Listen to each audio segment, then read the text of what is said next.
নগদের কাছে সব গ্রাহকই প্রিয়, তাই তো সারা দেশে ক্যাশ আউট চার্জ সবচেয়ে কম।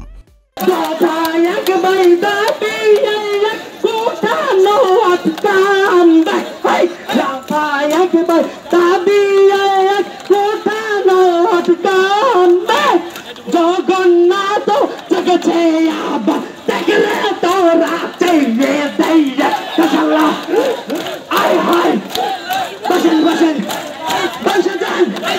ধন্যবাদ সবাইকে। এটা মূলত আমার লেখা ছিল। ধন্যবাদ।